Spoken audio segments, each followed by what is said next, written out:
Hello అండి, రేపు తులసి పండగ కదా. తులసికి అయితే శారీ డ్రాపింగ్ ఎలా చేయాలి అనేది ఈ వీడియోలో నేను మీకు చూపించబోతున్నాను. ఫస్ట్ ఒక సిల్క్ శారీ, మెత్తని శారీ తీసుకోండి. కార్నర్స్ పట్టుకొని మధ్యలో మడత వేసుకునేసేసి సెంటర్లో ఉండేటివన్నీ కొంగులు పట్టేసుకోండి. తర్వాత మధ్యలో ఇలా గంట వేసుకుని గట్టిగా ఉండే దారంతో సపోర్ట్ ఇచ్చి కట్టిని ఇలా కట్టేసుకోండి. తర్వాత ఆ కొన ఈ కొన మనకైతే ఉంటుంది కదా, దాన్ని పై కొంగులాగా అడ్జస్ట్మెంట్ చేసుకోండి. అలాగనమాట. ఇప్పుడు నేను చూపిస్తున్నా కదా, అటు సైడ్ కొంగు ఇటు సైడ్ కొంగుని ఒకటి అక్కడ నుంచి ఇలా రావాలి, ఇది ఇటు సైడ్ నుంచి ఇలా రావాలి. ఇలా చేసుకొని బాగా నీట్గా సెట్ చేసేసుకోండి.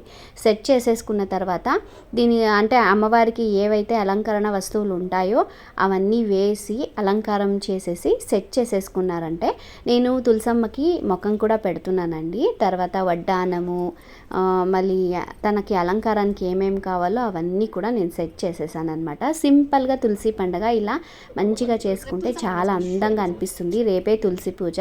ఎవరైతే ట్రై చేయాలనుకుంటున్నారో ఖచ్చితంగా నైట్కే అంతా రెడీ చేసి పెట్టుకుని అర్లీ మార్నింగ్ పూజ చేసుకోవాలని ఈ వీడియో నేను త్వరగా పెట్టేస్తున్నాను. ఎవరికైతే ఈ వీడియో నచ్చిందని అనుకుంటున్నారో ప్లీజ్ లైక్ చేసి, షేర్ చేసి, సబ్స్క్రైబ్ చేసుకోండి. అందరికీ కార్తీక మాసంలో తులసమ్మ పండుగ